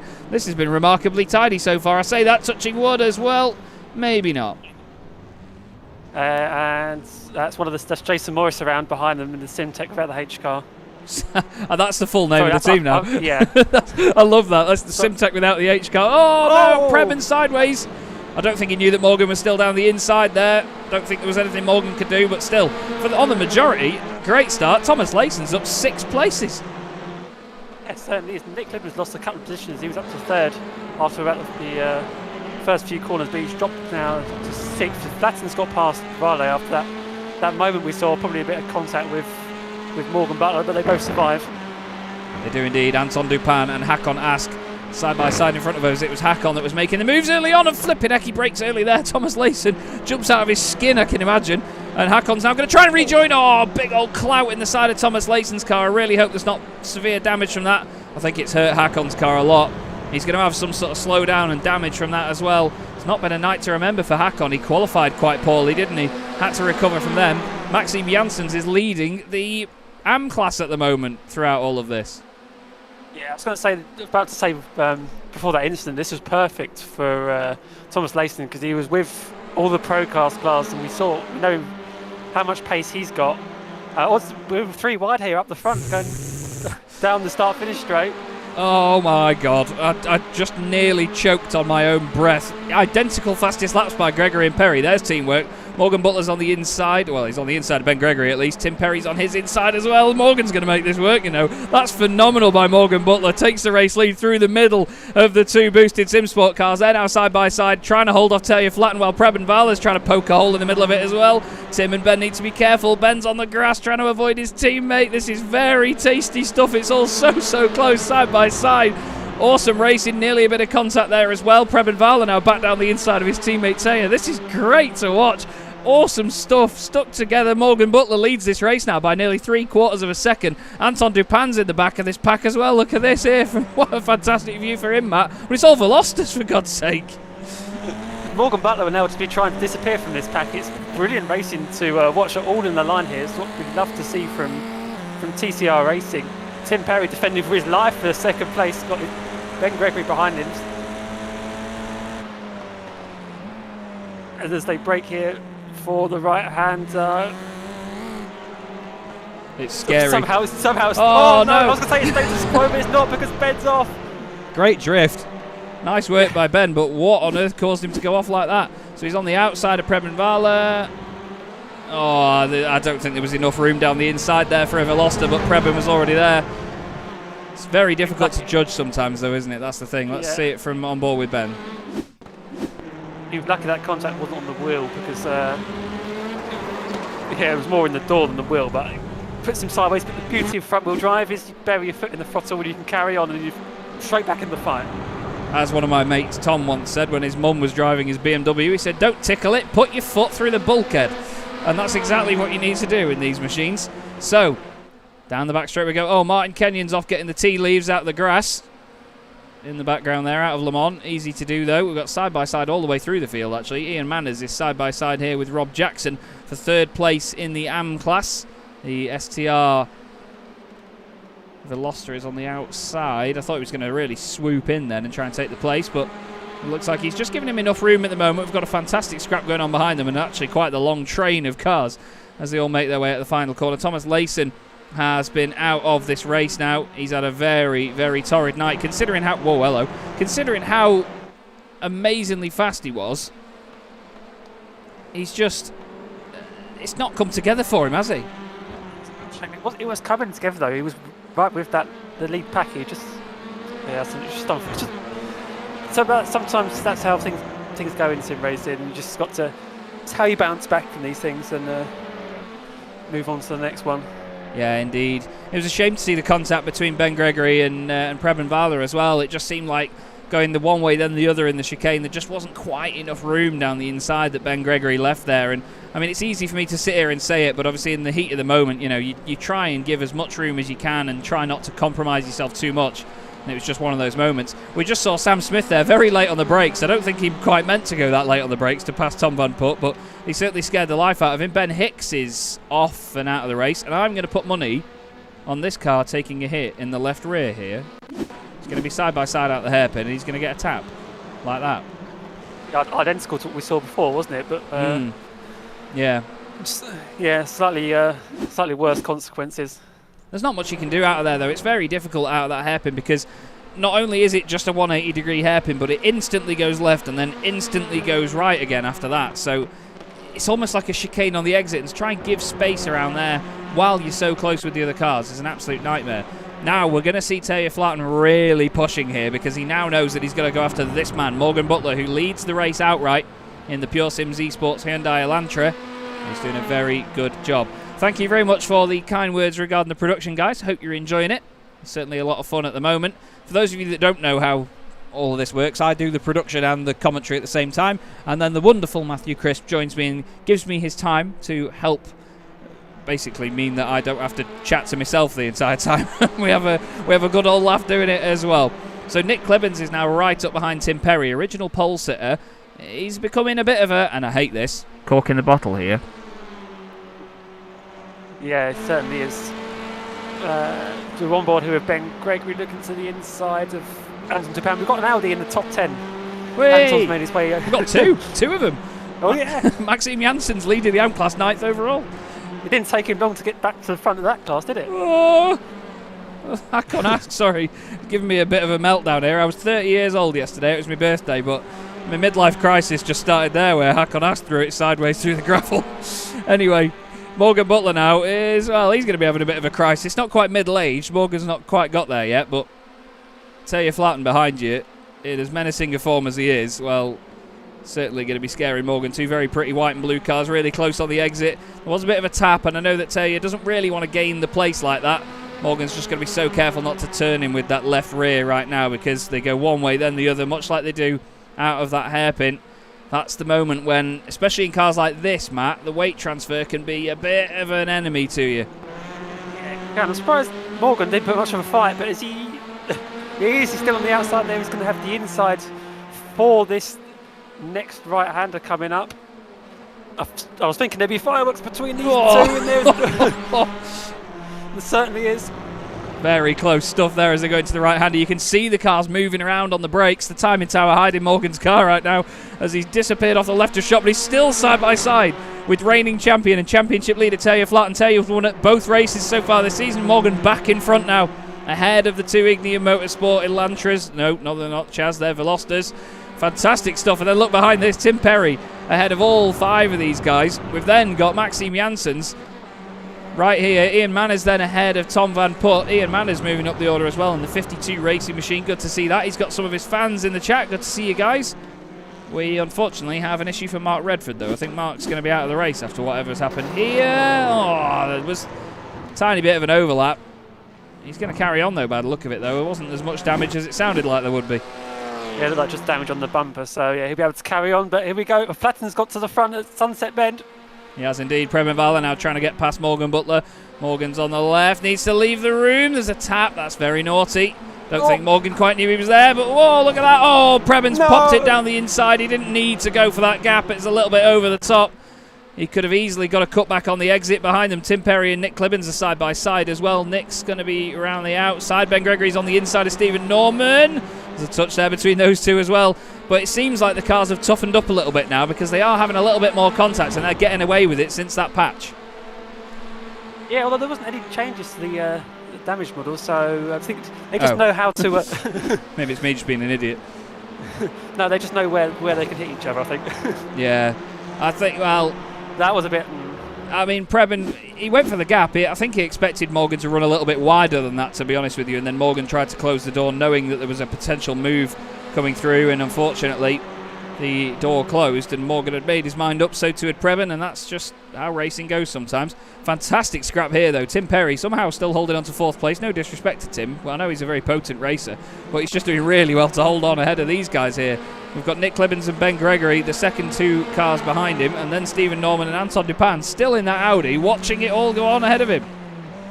Yeah, and these guys all in this pack will be hoping for the leaders to scrap a bit more, but with Flatten out front now, not sure that's going to happen. Butler, I'm sure, will just be wanting to take that 3rd position, and yeah, after the start of the season he's had, that's a good result for him. Yeah, anything will do as well. A bit of a tickle there from Martin Kenyon on the back of Luke Jones. Mark Redford's going to come through and take that one as well. Jason Morris involved in that in the Simtech without the H Racing machine. He's going to sweep around the outside as well. This is 4 AM drivers all in quite the battle. I've been watching them on the timing screens and they've been shimmying around quite a lot. Mark Redford obviously trying to make his way through this lot because he was a bit quicker in qualifying and practice, and of course he was further up before ahead of his incident that he had. I think he had just a tiny touch, you know, with Martin Shirley, I think it was, in the Hyundai, wasn't it? Those two made contact. Tim Perry and Nick Clibbins now side by side once again. Matt Ben Gregory getting involved once more. He just sort of popped out from behind his teammate, yeah, but Perry's still holding on to 2 teammates. That could have ended in disaster there, but somehow they got away with it. It could still be a disaster. Hold your breath. Oh, God. Flipping out. I can't do this. Stephen Norman down the inside of Nick Clibbins. No, it's not Ben Gregory, Chaz. He's going to be an overlap. Oh, he's not left the room. It's Mr. Norman. He's gone one way, then the other. How is that car still on the track? Well, it's not now. He's driven off the circuit, but flipping out. These guys are making each other work. Further back. Sorry, go on. Anton Dupin says thank you very much. He's got past the pair of them. He has, actually. Let's look back at this because, well, it was lively, to say the least. So this is how it all started. Let's have a look, Matt. So they're 2 by 2 by 2 by 2 coming down the straight. Oh, Anton Dupin leans on. Hello. Car on his outside. It straightens him up for the pitch straight. That was Stephen Norman, wasn't it? Yeah. And then, it's turn 1 that... I don't know if the teammates were just focused on each other and sort of forgot about Tim Perry on the outside, but they were more focused on leaning on each other than attacking ahead. And then into here. You'll see here, look, Stephen just... I don't know, actually. There's not a lot he can do there because they're already making contact. And like you say, Anton Dupin says, cheers, boys. Thank you very much. But, I don't know. It's hard. Again, one of the interesting points of this circuit is just how many times it goes one way then the other. That sounds really stupid to say off the bat, but the way that it transfers the weight of a car one way than the other is very important, especially in TCR cars like this, because obviously the rear end is just around for the ride and swinging about. So when you come out of a corner like turn 2, and then you go into the right-hander at turn 3, you've just got to be so careful about the car that may still be on your outside and still have an overlap. And I don't even think that Stephen Norman had long enough to think about that, let alone get out of the contact that was already happening with Nick Clibbins there. So it's just a bit more of a racing incident for me. Now, I'm obviously not a steward, but it's always good to give you your 2 pence in as a commentator on these things. At the end of the day, that's why we're here, isn't it? Yeah, and the track of that part of the circuit sort of narrows up as well. So you talk about change of directions, but there's a lot of changes in width of the track as well. Yeah, you're absolutely right. You can see obviously here we've got the entire width of a runway and then a taxiway that goes off it. Then suddenly it becomes road. And, I mean, we'll go on board with Taya Flatten, and even from this point here, you see it's quite wide on the way in, and all of a sudden a curb and grass comes out of nowhere, and it's barely 2 cars wide. You're going this way, then that way. There's only one line around this part of the circuit, really. It's so tough. But the top 3, they're still quite close together, actually, aren't they? Yeah, Varley's staying with Flatten. I think probably more because of Butler keeping the pressure on the pair of them there. But here's Anton Taban, so he got that. Well, I say double overtake. It sort of opened up for him, didn't it? But Nick Clibbins is fighting back. He is indeed. Looks down the inside into the hairpin. Later on the brakes, Anton gives him all the room that he needs. Nice, respectful stuff from Anton. Hard on the power out the corner. You can hear the car shimmying around, trying to shuffle those front wheels along the ground. Jason Guerrero has unfortunately had an issue. He's been off the circuit for a moment. Oh, he's caught the rear wheel on the grass. And... no, he's crashed apparently. So we'll see exactly what's happened here. Crashed in our timing software basically means that he's come to a halt or below a certain speed. He's been overtaken there by the number 69 machine of Ben Thayens. Oh, the back end's got away, and oh, he's overcorrected it, and biff into the barrier it goes. And it's broken the front right as well. So not sure if we dragged that back to pit lane or not, or got the toe back. But yeah. That's a shame because he was in the fight there. He was indeed. Now I know there's some fans in the chat of Ian Manners, and Ian has actually put in a great job so far during this race. He's gained 6 places from where he started, 17th on the grid, and that car right in front of him there is the AM class leader Maxim Janssens, and Ian is all over him at the minute, and it looks like he might even get the job done here. Matt, down the inside on the way into Sunset Bend. This could go well, and it could also, I mean, not to be a nihilist, but it could go completely horribly wrong. I think about to say was the class leader to head into Sunset Bend, yeah, on the inside, but this is a corner where you take multiple different lines in, as we've seen so far. You can go in tight in, wide out, or wide in, tight out, any line works, but yeah, Manners has taken over the lead. Lovely stuff, great stuff by Ian Manners. Certainly displayed a lot of manners there as well. Plenty of room given by both. Now Sam Smith and his teammate Nick Clibbins are very close together according to the timing, but oh no, sorry, it's not him, it's Anton Dupin who was hiding behind the timing tower on the left hand side for a second there. Sam Smith gets past the Flemish Simsports by Viraco Audi, moves forward into 7th position. They've not been quite as on fire as they were at the Hungaroring, the Simtech without the H Racing guys, but still, it's good to see him up there. It just means that these two at the very front, Taya Flatten and Preben Vala, will continue to extend their championship advantage. Maximum points because they finished 1-2 in every race of the day. Yeah. Trying to think who finished. Trying to think who finished second in that the second race at Hungary. But yeah, I will find out for you. It was Preben Vala. Yeah, so 1-2 in every race. I mean, yeah. Sam Smith got a podium in the second one, but it was Hakon Ask that got the podium in the first one. Yeah, I mean, what can you say? I mean, they came in as the one of the championship favourites, and I don't think anyone would have expected, probably even them, this level of dominance. Even okay, we're only 2 rounds in, but it's an impressive start to the campaign. And that's an impressive looking front end on the Simtech Racing with the H. Martin Shirley, Veloster. He's got his teammate Rob Jackson behind him as well. They're both trying to absolutely mug off Jose Scully here. Jose's just hoping that they'll leave him alone, to be honest, so he can go chasing after Tom Van Putt, who's currently in 3rd place in the AM class in the snail speed car. But they're having a great old ding-dong. They've also got Niles Manson. No, they've not. Who's that behind him? Oh, that's actually the 132 machine, a lap down, Reese Watt. He's not having the most potent of debuts, but this is the thing in a championship like this. You need to find your feet amongst the actual races themselves, because they can be so lively and so, well, treacherous, can't they?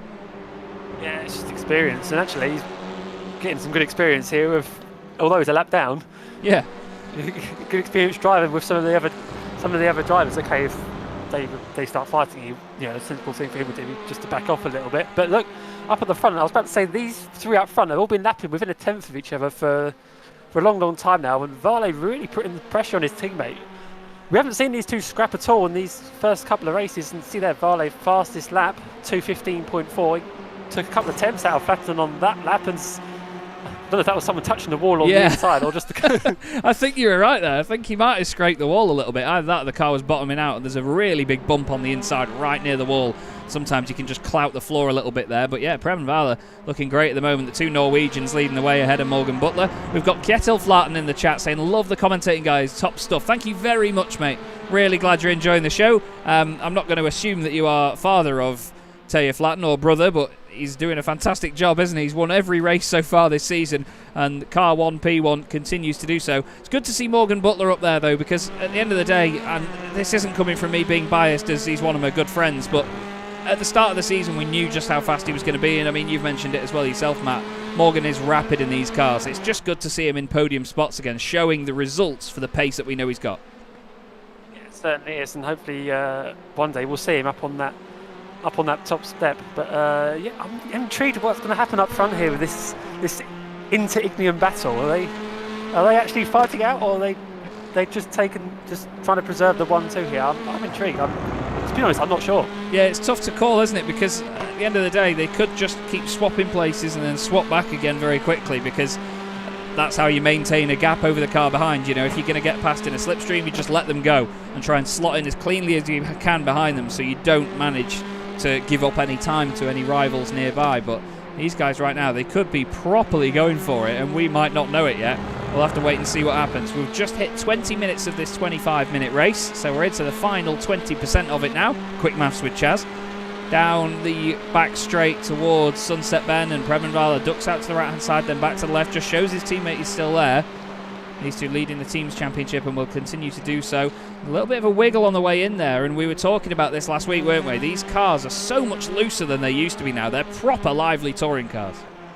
Yeah, and we didn't see what we saw last week of drivers losing the rear end on cold tyres. They've had a bit more time to get used to these cars now, another week of practice. So you're not seeing those moments that we saw before. And thanks to Ed Knight as well at Ignium. He's managed to just throw me a quick Discord message to say there are no team orders at Ignium. So they're basically independent unit each car at the moment. That wasn't a very good sentence, I'll apologise for that. But still, they have basically got their own fate in their own hands right now, and whatever they do, they do. They can think about the team, of course, in the long run and not have a massive go at each other, but I'm sure that we would all love to try and relive, I don't know, Bahrain 2014? Think about that one, Mercedes, Hamilton-Rosberg, one of the best inter-team battles anyone will ever see. That would be fantastic to watch, I'm sure, but these guys, I'm sure, will even do it maybe a bit closer if they get the chance because of the fact they're in touring cars. Now we've got moves going on here. Jason Morris down the inside of Mark Redford and off the circuit, unfortunately. He's just got a little bit too hot. Oh, and it's almost gone around as it grabs some grip with the front end. And through goes another man that we've not really seen much of tonight, Ben Thayensen, the number 69 machine. Nice. Yeah, every time I glance at the timing screen, I'm like, that can't be right. But Ben Thayensen's all the way down the order. I mean, he's gained positions on where he started, but a man that went for the championship right down to the very end last season, it's just not been the start of the season he would have wanted. Oh, heck. That was a scary rejoin there by Martin Kenyon, but at the end of the day, he didn't fly right onto the racing line once again. He gave it a bit of patience and let John Roberts come through. It's a shame we've not seen John getting the results either, actually, tonight. He's literally been flying under the radar in his Ukrainian Air Force Sukhoi Su-27 P1M flanker camouflage in his, well, it's not a flanker, is it? It's Honda Civic. But, again, just not quite worked out for him this evening. One thing I do want to bring up is that I'm not sure whether you'll agree here, Matt. I'm not even sure if it's my PC just being a pain in my backside, but the Honda Civics look really hunkered down on the rear end tonight, don't they? The wheel arch gap at the front is a lot bigger than it is on the rear. Yeah, I'd agree with you on that, actually, yeah. And we've got Jakob trolling me because he knows that I'm a Mercedes fan, saying the best inter-team battle was Spain 2016, where both the Mercedes were out before the end of lap one. Must admit, that is quite an iconic moment in Formula 1, to be fair, but I disagree for my own personal sake. Ian Manners continues to lead the AM class in the 52 racing machine. And look at this, he's behind Stephen Norman right now. And he's actually staying with him. He's doing a great job. And we didn't see much of him at the Hungaroring. I don't think he quite had the opportunity to move forward in the way he's doing now. But this is great potential. And something we have seen over these two meetings is a lot of different drivers in the AM class coming to the fore. So we've got a very exciting championship battle ahead of us here, I reckon. I mean, where's Manners come from? Because he's gained 7 positions in this race, but we haven't seen anything like this from him so far. So he's obviously had the pace in him, but it's finally getting to show it. 2 6th places he scored at the Hungaroring, so nothing to write home about. He's still scored 12 points in the championship, but if he finishes here in this race, he'll score 20 for the AM championship. So he's certainly on for a good haul of points here. We've got Tim Perry on for a good haul of having a Veloster next to him. Nick Clibbens tries to go around the outside into Cunningham. There is still an overlap, and look at that, great respect by Tim, gives him the room side by side, and the little Veloster sneaks around the inside in the Simtech without the H Racing machine. They're going to hate that, I'm sorry boys. And he's going to go around the outside now. Again, good respect by Tim. Every time I've seen Tim race, he's either having a really good laugh or, to be honest, just being very respectful and very clean. Yeah, we may even be on the last lap here actually as well. We've got 30 seconds left. We were close in that first race of whether we're going to get that extra lap, but with all this, with the reverse grid, with the fighting up front, it may have just pushed it over, so we shall see. Is Taylor Flatten going to take another race victory and make it 4 out of 4? Is his teammate Preben Vala going to make it 4 out of 4 second places? In the background, we have had, I think, Sam Smith go flying off the road, and we are going to get the checkered flag surely this time round as we go into the final corner. I want to see loads of clap emojis in chat. I've not asked for that for a while, so please entertain me. Taylor Flatten has entertained us. He takes another win in the NEVO TCR Series ahead of his teammate Preben Vala, and Morgan Butler makes it another podium. Preben Vala, fastest lap of the race at the end. Ben Gregory rounds out a fantastic night with 4th place ahead of Nick Clibbens and Tim Perry. Sam Smith gains 7 places from 14th on the grid to finish 7th. Then it's Anton Dupin, Stephen Norman 9th, and Ian Manners takes a win in the AM class. Hats off sunshine. Maxime Janssen 2nd in class, and Jose Scully, after a horrible race meeting at Hungary, makes it 2 podiums in the AM class. Great night of racing that one, I'd say there, Matt. Fantastic entertainment. And he hasn't. What can you say about this man? He's flattened them once again. Hey, I like that. I like that. We can move forward with that one, mate. Unbelievable. There's not really any words, to be honest with you. And I mean, the fact that Taylor Flatten's winning each race and Preben Vala has been 2nd in each race so far, they're just unstoppable. And it's not even in a way that they've got some sort of unfair advantage. It's just the way these guys have this car wrapped around their little finger. Yes, the Veloster is the quick car at the moment, but at the end of the day, they chose it from the very get-go, and it's just been amazing to watch. Absolutely amazing. And I look forward to when, the guys catch up a little bit, to be honest with you. No disrespect to them or to Taya and to Preben, but I think we all hope that at some point there will be an extra challenge from the guys behind. But Car 1, P1 at the moment has been the definite theme of this season, and we're only 4 races in, mate. Yeah, certainly are. You say about when somebody's going to challenge these guys. Well, they're not far away at all. Not far away at all. Look at qualifying. There was, less than a tenth between the top 3. Yeah. And Morgan Butler pushed them right to the end in that second race. It wasn't like they cruised through the field. They had to work hard for it. Yeah, for sure. I mean, it was good stuff from Morgan, and great sporting as well. It was close racing for sure. And I'm excited to see what the rest of the season holds. We have some fantastic racing circuits coming our way as well in this campaign. But we'll have a look at the result once it pops up on the screen, because sometimes it takes its sweet merry time. But there we go then. Taylor Flatten takes the race victory for the 4th time out of 4 this season. Preben Vala 2nd place for the 4th time out of 4 this season. Morgan Butler rounds out the podium. A good night for Morgan. Good to see him turning it around. Ben Gregory in 4th. He's had a good night as well. So too has Nick Clibbens and Tim Perry. Sam Smith in 7th, ahead of Anton Dupin in 8th. Stephen Norman 9th, and making sure that it was not all pro drivers in the top 10, Ian Manners takes a win in the AM class. Hakon Ask was 11th, rounding out the top 10 and point scorers in pro. Now it's Maxime Janssens and Martin Shirley completing the podium in AM, and they are both Simtech Racing Black drivers as well. They've done a good job there tonight. Rob Jackson in 4th place in his class ahead of Tom Van Putt, 15th overall. Then it's Niles Mansanden and Ben Thayens. Mark Redford finishes 18th in the end in that one. Behind him was Jason Morris in 19th. John Roberts rounds out the 20. Luke Jones 21st ahead of Martin Kenyon in 22nd. Jose Scully was the last car on the lead lap. And then 1 lap down we had Ben Hicks and Reece Watt. Jason Guerrara and Thomas Layson did not complete the second race of the night. Well, highlights for tonight, Matt, because, well, there's a lot. There's that brilliant racing we had in that second race. I mean, those first few laps we had, I don't know how many cars it was nose to tail.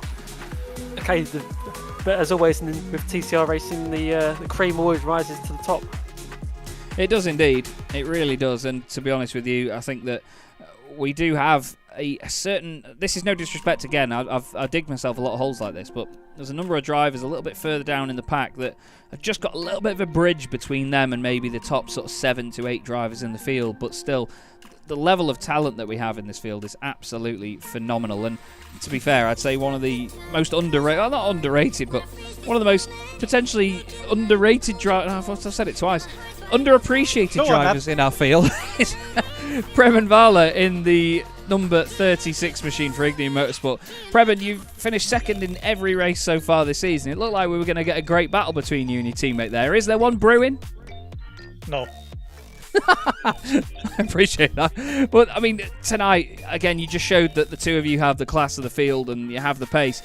Is the confidence just growing race after race for you guys now? Of course it is. I mean, I'm not going to say that we're doing what we want, but we're in full control in both races today.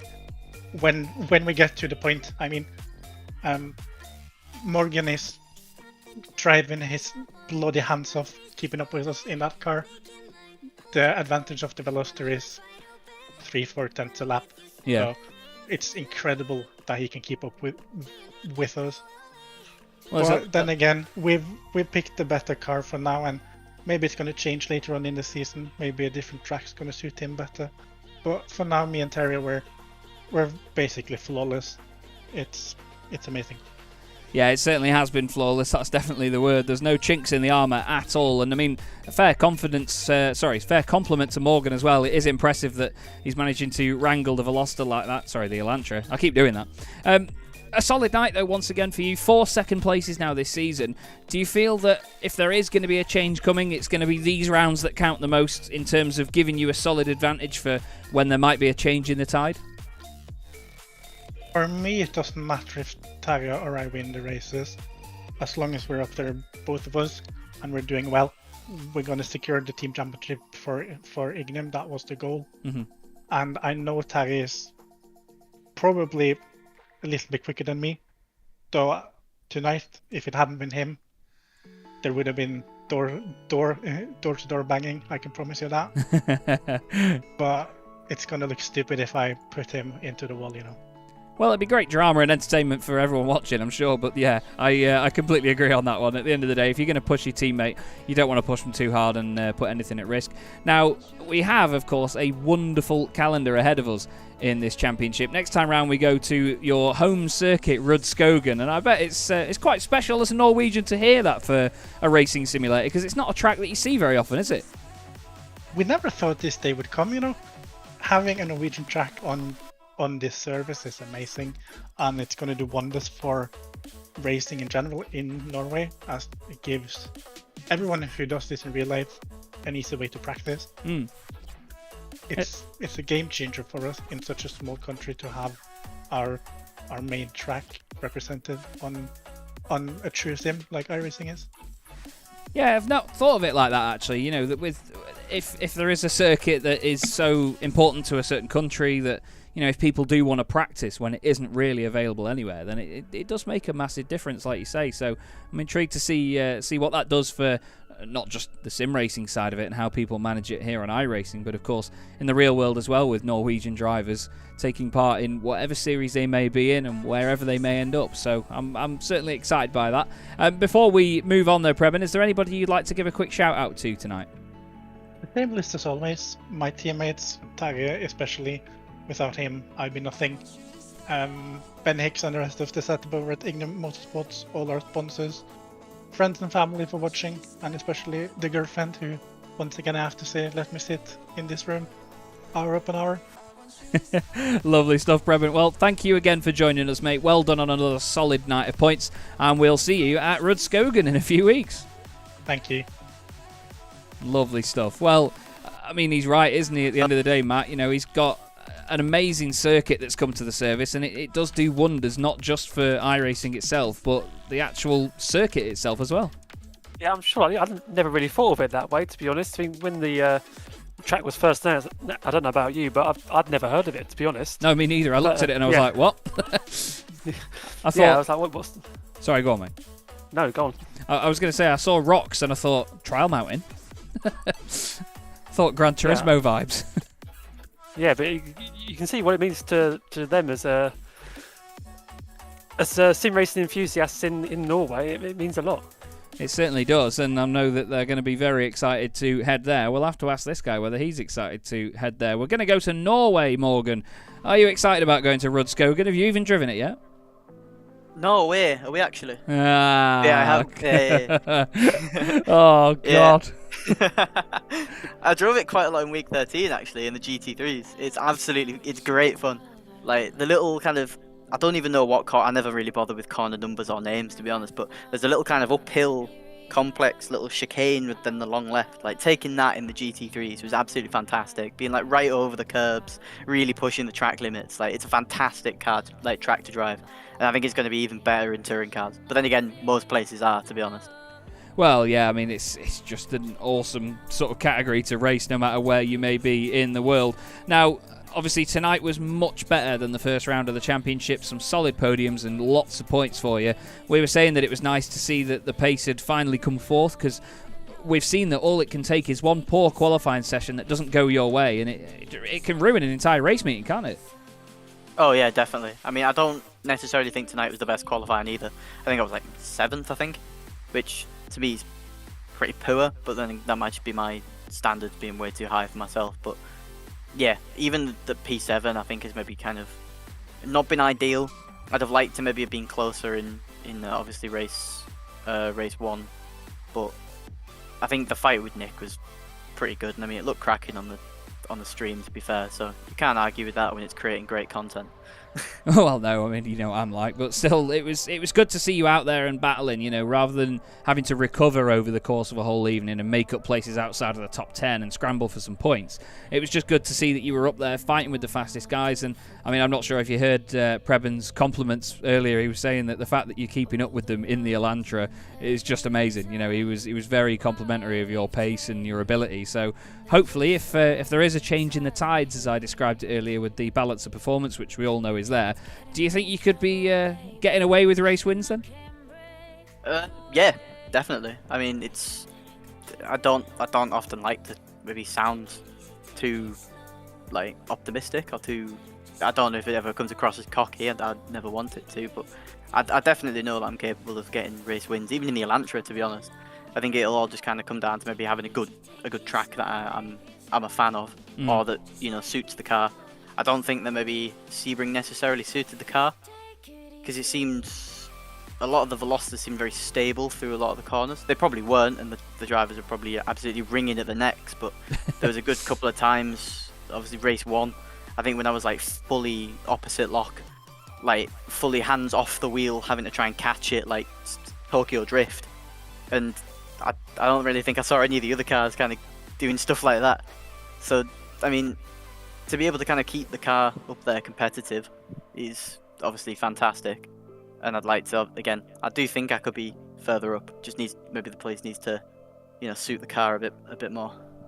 Yeah, well, that's the thing. I mean, it's one of the beauties, but also one of the stings in the tail for the drivers when we have multiple cars or a series that isn't one make, but it's all one mixed category. So I think it is going to come down to certain circuits and conditions, but again, that's what makes it exciting. That's how iRacing's always kind of been.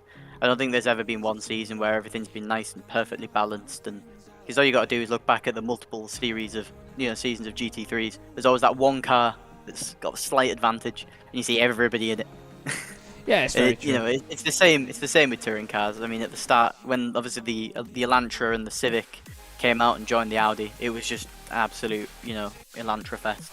It was just constant Elantras wherever you looked because they were just that good. But then obviously they brought the Veloster out. Veloster now a bit better than anything else. Hence why you see obviously a lot of Velosters and then a couple of mentalists that think, I can be as quick in a car that's not as fast. Well, yeah, I suppose so. It's always the case, isn't it, where you will get a balance of cars like that, but we'll have to see how the season goes on. Is there anyone you'd like to give a shout out to, Morgan, while we've got you? Obviously, shout out to all the Pure Sims boys. I don't know if they're probably not watching. I think they're all got practicing and stuff to do. But if they are, shout out them. And obviously, shout out to yourself for your 30th birthday. So happy birthday to you. Thank you. Thank you. And yeah, that's everything. Well, lovely to speak to you as always, Morgan, and well done for keeping the fight up with those pesky Velosters, because that was phenomenal to watch, and we look forward to seeing you at Rudskogen. Yeah, looking forward to it. Hopefully, you can try and stop Terrier's domination there. We'll have to see, mate. We'll see you there, buddy. See you in a bit. And speaking of Terrier Flatten, we will move straight on to him, the man that has won every race so far this season and continues to impress just about everybody out there, regardless of how much we expect it. Terrier, speak us through tonight, mate, because that was another solid night of racing. It was just good management, wasn't it, in that second one? It was mighty close at times. Yeah, tonight was maybe looked kind of easy, but it was really hard. I had to drive as fast as I could all first race to keep Preben out of draft, and in the second race Preben was actually faster than me, but he didn't want to send a dive bomb, so he let me win it, that race. Well, I had a message off Ed Knight halfway through the second race because we were wondering whether there were team orders to just hold position or whether there was going to be a fight. How do you guys sort of assess that between you then when you get into a situation like that? Because we all know that the worst thing in motorsport is to hit your teammate, but sometimes it's very tempting to just have a go, isn't it?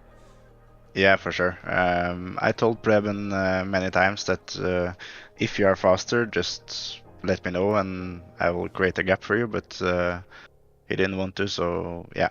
We know each other in real life as well, so it's always fun to drive with buddies, but yeah, it's kind of hard sometimes, but yeah, it's usually fine. And of course, the next round of the championship, as Matt and I have been discussing, and with Preben as well, a very important circuit for you guys. Going to Rudskogen, your home circuit here on iRacing. It's fantastic to have it on the service, isn't it? Yeah, it's really nice. I never dreamed there in real life, but it's gonna be nice to have a race there, and yeah, let's hope we can make it 6 out of 6. Well, I'm sure there is quite the high chance that you will. Is there any sort of overriding confidence going into to Rudskogen as a home advantage for you guys? No, not at all. I've tested the track with the Pro 2 Lights car, just drifting around. Right. That's all the track time I have on the track, so we don't have much advantage for it. So but for sure it's gonna be nice. I've seen many races there on video and been there in real life watching races, so it's gonna be special to race there myself. Well, we really look forward to it, Taya. And of course, well done again on some amazing results tonight. Your championship is certainly off to a good start. Is there anyone you'd like to give a shout out to? Yeah, of course, the whole Ignium team and my family, my mother, brothers, father, my girlfriend watching, and of course you guys. You make a great coverage as always. Well, thank you very much, mate. It's an absolute pleasure and great to watch you racing in the way you do. It's fantastic dominance, and we'll see how it goes at Rudskogen. But thanks for joining us, and we'll see you next time. See you next time. Cheers. They're so modest, aren't they, Matt? They're just really nice guys, aren't they? That's one thing I've always found about sim racing is when you do interview people, you know, they're just... You may see a little bit of argy-bargy or a bit of aggressive driving behind the wheel, but when you have a chat with them, they're just all really down-to-earth guys, aren't they? Yeah, and he says next time out, home race, there's no added pressure as such. He wants to win there more than any other track. And yeah. So home track advantage is still a thing, even in the sim racing world, because you want to win every race, but if it's a track you know well in the real world, you want to win there even more. Oh yeah, for sure. I mean, it's a bonkers circuit layout. I've not really studied the track map that much before, but honestly, it just looks like the most amazing layout. It's almost got an Oschersleben-like first section where you go into a 90-degree left, and then of course a solid long sweeping right-hander. But after that, it just becomes a very, I don't know, it looks like what we'd call a B-Tech version of Shanghai with the weird shape, like a martial arts sort of kicking shape thing. I don't know, but it's going to be exciting either way, mate. And what do you think we can expect when we head there in this championship? Well, it's a new track for everyone, so a lot of people will be thinking opportunity, because it's almost down to who can get the most practice time on that new track, and who wants to put in the most laps. And because tracks like Sebring and Hungary, we've done hundreds of laps here in all different sorts of machinery, but it's a new track. Who can get up to speed the quickest? It will be indeed. It'll certainly be exciting. But that is all for this evening, everybody. Preben Vala and the wonderful Taya Flatten have done an amazing job so far this season. First and second in all 4 races. Morgan Butler back onto the podium. Great to see him back up with the pace. But that is all for tonight. My name has been Chaz Draycott, and I've been joined by the wonderful Matthew Crisp for the NEVO TCR Series here from Sebring for rounds 3 and 4. We'll see you in 2 weeks' time when we head to Rudskogen for rounds 5 and 6. But for now, have a wonderful evening, and we'll see you again very, very soon. Good night. Opportunistic, still rubbing panels as they go together. It's folded the wing mirror in on Gerardo's car. Misano is such a difficult circuit for these guys to get right. There's a lot of start-stop sections around the back. It's a very, very quick section as well. It's a fantastic start from the 23. They're 4 wide there by the look of it.